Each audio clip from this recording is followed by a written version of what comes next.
Katika zama mpya za maendeleo, Tanzania imekwisha andika sura mpya ya mustakabali wake kupitia Dira ya Maendeleo ya Taifa ya mwaka 2050.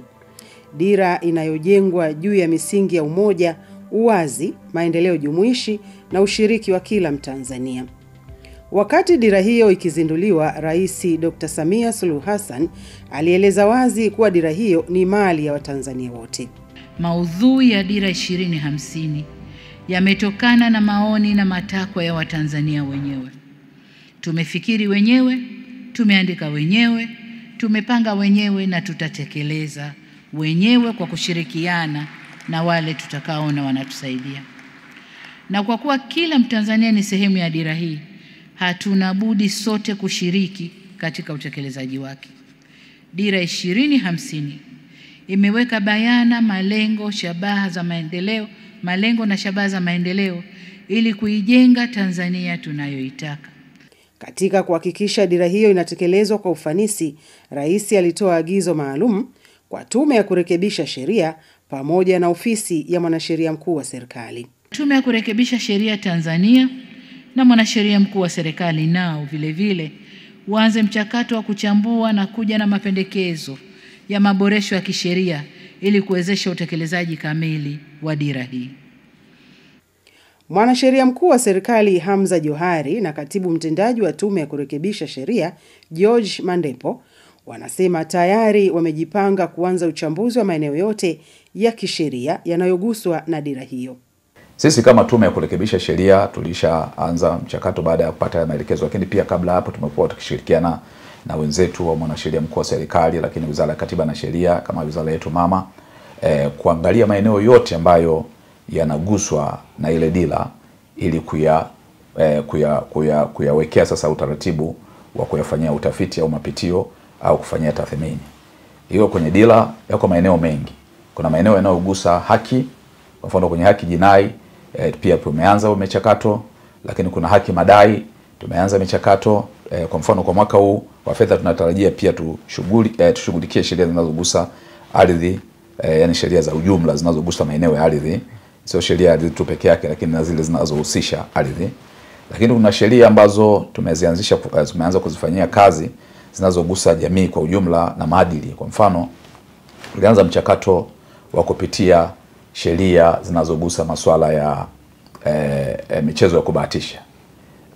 Mnafahamu kwamba vijana wengi wanajihusisha na michezo ya kubahatisha ambayo kwa kiasi fulani kuna hisia kwamba hata watoto wadogo wanahusika na michezo ya kubahatisha, kwa hiyo wanashindwa kupata elimu, wakati mwingine wanaacha madarasa wanaingia huko, lakini ulinzi wao umekuwa kidogo ni changamoto.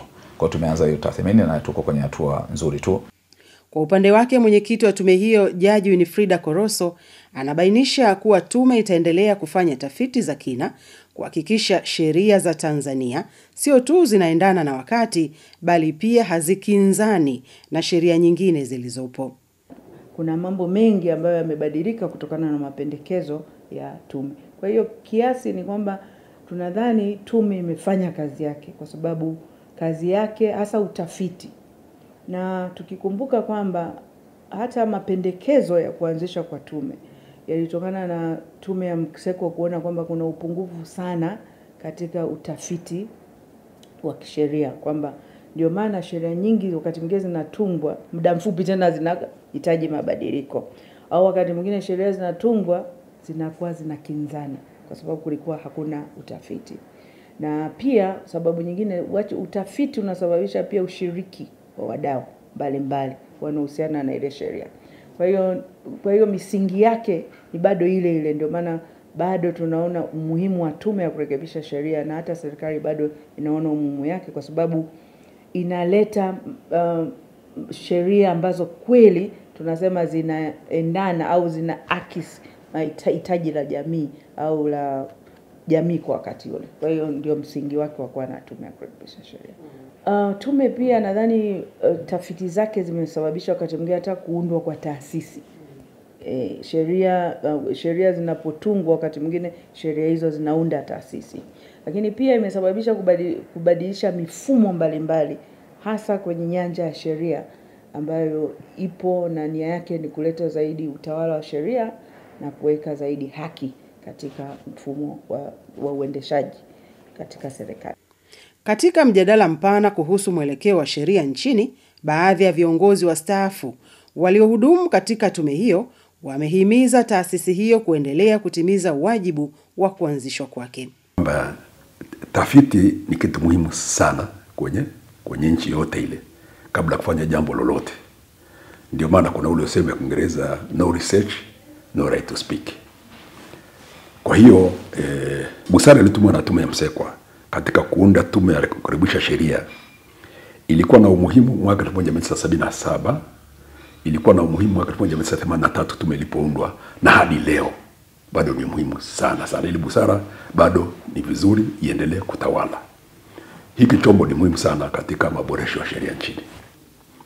Na navyofahamu, kwa vile nimefanya kazi tume kurekebisha sheria katika kipindi hicho mpaka leo, hii tume imefanya kazi kubwa sana katika kupitia sheria mbalimbali na kupeleka mapendekezo yake serikalini.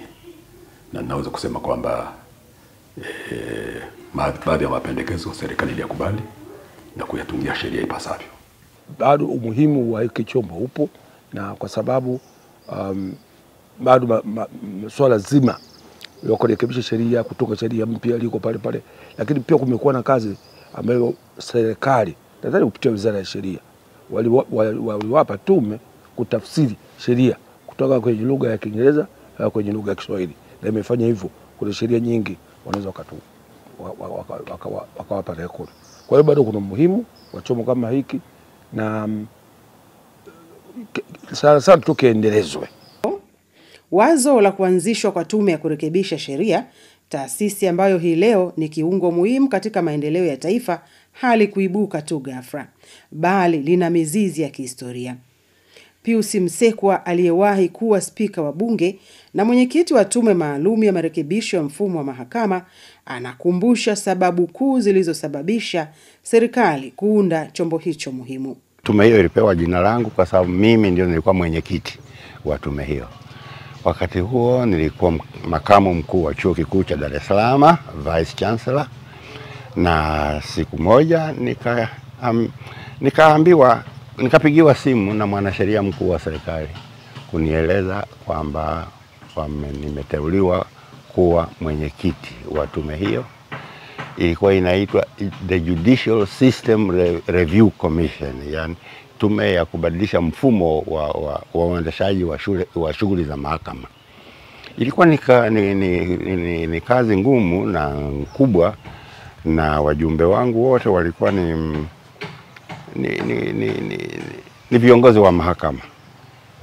Mmoja wapo naye mkumbuka ni Barnabas Samata, ambaye baadaye akawa ndio jaji mkuu wa nchi hii. Alikuwa katika tume hiyo.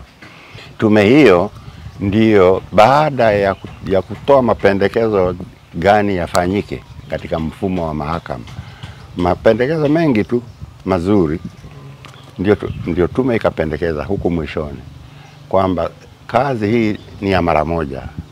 Tume hii imemaliza kazi na itavunjwa.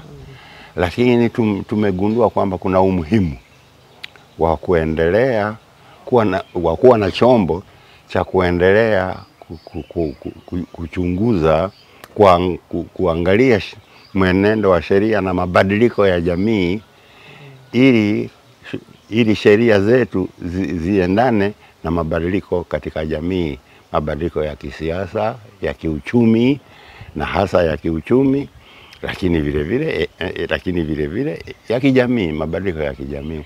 Ni tume yangu iliyopendekeza hivyo kwamba hii ilikuwa tume hii ni ya mara moja, baada ya hapa inavunjwa.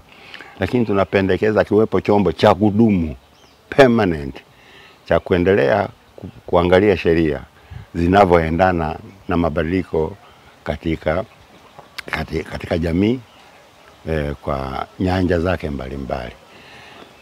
Badiliko hiyo likakubaliwa haraka na serikali. Ndio mapendekezo hayo ya tume ya Msekwa tuliyawasilisha serikalini kwa waziri mwenye dhamana ya sheria mnamo mwaka wa 79. Sasa mchakato wa serikali wa kuyapima mapendekezo na kuyajadili katika ngazi ya mawaziri yakachukua muda, lakini hatimaye mwaka 83 ndio yakawa yameshakubaliwa, ndio tume ya kurekebisha sheria ikaundwa rasmi kisheria. Kwa sheria ya kuunda tume ya kurekebisha sheria, the Tanzania Law Reform Commission. Katika safari ya kuifikia Tanzania ya dira ya mwaka 2050, sheria na sera vinapaswa kwenda sambamba. Tume ya kurekebisha sheria inabeba jukumu kubwa la kuhakikisha mfumo wa sheria wa nchi unakuwa chombo cha maendeleo na si kikwazo. Kwa kuzingatia mawazo ya wananchi, uongozi thabiti na ushirikiano wa kitaifa, dira ya taifa ya maendeleo ya taifa ambayo utekelezaji wake unaanzia mwaka 2025 hadi mwaka 2050 si ndoto, bali ni hatua inayowezekana.